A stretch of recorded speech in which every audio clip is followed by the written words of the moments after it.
এটা কি অনেকে দেখে নিশ্চয়ই বুঝতে পারছো, আর যারা বুঝতে পারছো না তারা আস্তে আস্তেই বুঝতে পারবে। তবে এটা আমি যখন কিনেছি, তো তার কিছুদিন আগের একটা ঘটনা আমি তোমাদের বলি, কেন কেনা হয়েছে। তো এটা কালকে আমার বর কিনে নিয়ে এসেছে। তো দেখে তো ভীষণই আনন্দ লেগেছে। আমি বলেছিলাম ঠিকই, কিন্তু কিনে নিয়ে আসবে সে দোকান থেকে আসার পথে আমি ভাবতে পারিনি। তো যাই হোক, এটা হাত একটা মেশিন, যেটার সাহায্যে রসুন কুচি কুচি হয়, আদা কুচি কুচি হয়, লঙ্কাও কুচি কুচি হয়। তো বটিতে বা ছুরিতে অনেক কষ্ট হয়, অনেক টাইম লাগে বা কষ্ট হয় কুচি করতে। তো এটা খুব সহসায় কুচি হয়ে যাবে। আর লঙ্কা হাত দিয়ে কুচি করলে হাত জ্বালা করে, তো সেইটা আর হবে না। এটা যদি থাকে নিমিষেই লঙ্কাগুলো কুচি হয়ে যাবে। তবে আমি প্রথম এটা ব্যবহার করছি, তো আমার একটু প্রবলেম হচ্ছে, তাও তোমাদের সাথে আমি শেয়ার করছি। এবার বলি এটা কেনার ঘটনাটা। এটা কেনার বেশ কয়েকদিন আগে, ধরো 15 দিন 20 দিন আগে, এক জায়গায় ফুচকা খাচ্ছিলাম বরের সাথে। তো আমি তো একটু ঝাল বেশি খাই, তো ফুচকাওয়ালা দাদাকে বললাম কি একটু ঝাল বেশি দিতে। সঙ্গে সঙ্গে দেখলাম একটা মেশিনটা কিন্তু আমি দেখতে পারিনি, তো উনি সাইডে করে কী যেন হাত দিয়ে ঘোরাচ্ছে, লঙ্কাটা কুচি করে কৌটার নিচে যে কৌটাটা, ওই কৌটার মধ্যে যেইটুকু লঙ্কা পড়েছে উনি ঢেলে দিল, কিন্তু ওপরের যে এইটা হাত দিয়ে ঘোরানো এটা আমি দেখতে পারিনি। ওই সাইডে ছিল, আর এই সাইডে তো কাঁচের বাক্সের মধ্যে ফুচকা, এই সাইডে আমরা দাঁড়িয়েছিলাম। তো যাই হোক, আমার বরকে বললাম কী করে লঙ্কা কাটলো, বললো মেশিন, হাতে যে মেশিন সেই মেশিন। আমি বলছি খুব ভালো তো, আমাদের যখন পেঁয়াজ কুচি, রসুন কুচি, লঙ্কা কুচি লাগবে, এটা থাকলে ভালো হতো। বলছে কি তোমার লাগবে, আর হলে তো ভালোই হয়। সেই ফুচকার আলা দাদার সামনেই আলোচনা হচ্ছে। তো যাই হোক, এটা এই ঘটনার কয়েকদিন পরে, বললাম না 15-20 দিন পরে এইটা নিয়ে এসেছে। তো দেখো কত সুন্দর কাটা হয়ে গেছে। আমি একদম প্রথম কালকে যেহেতু কিনে নিয়ে এসেছে, আমার একটু প্রবলেম হচ্ছিলো।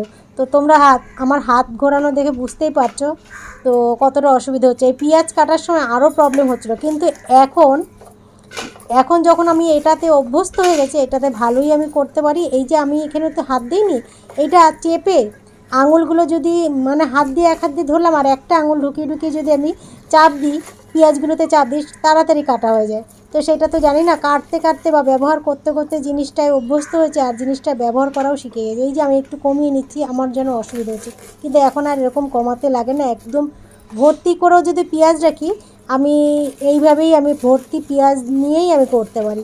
আরেকটা কারণ, যদি পেঁয়াজটা আরেকটু ছোটো ছোটো করে কাটা হয় সুবিধা হয়, কিন্তু এই 4 টুকরো, একটা পেঁয়াজ 4 টুকরো করেও কিন্তু আমি যেইভাবে বললাম যে ওপরে হাতটা চেপে তারপরে যদি ঘোরানো হয়, চাপটা পড়লে পেঁয়াজগুলো নিমিষেই কাটা হয়ে যায়। তো যাই হোক, তোমাদের কাদের কাদের এই মেশিনটা আছে, আর যাদের আছে তাদের অনেকটাই সুবিধা।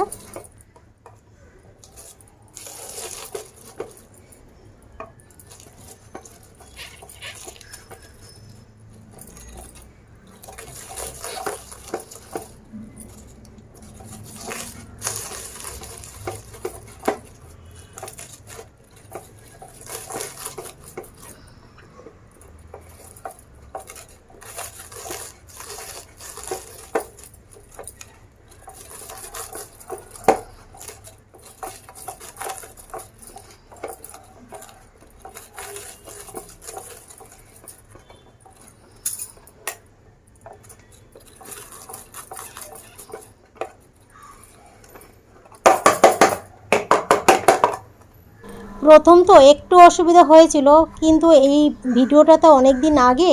তো যেই দিন এই ভিডিওটা করেছিলাম তার আগের দিন এটা কিনে নিয়ে এসেছিলো। তো এখন অনেক দিনই হয়ে গিয়েছে, এখন আমি অভ্যস্ত হয়ে গেছি। আর এটার দাম কিন্তু একদমই কম, 150 টাকা। 150 টাকার মধ্যে না কারেন্ট আমার খরচা হলো, না ব্যাটারি লাগলো।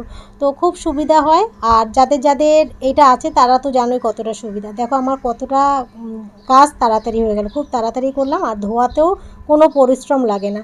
তো এই যে নেট ব্যাপারটা, তো এই যে এইটার যে নেট ব্যাপারটা, যখন কলের তলায় দিলাম সমস্ত নিচে পড়ে গেল, যে একটু গায়ে লেগে থাকে। তো দামটাও কিন্তু বেশি দাম না, তোমাদের দামটা বলতেই ভুলে গিয়েছিলাম, মাত্র 150 টাকা নিয়েছে এটা।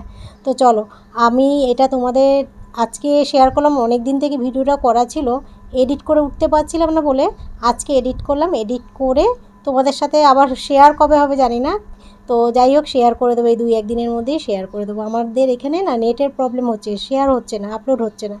তো যাই হোক যেদিন শেয়ার হবে সেদিন তোমরা দেখতেই পারো। চলো টাটা।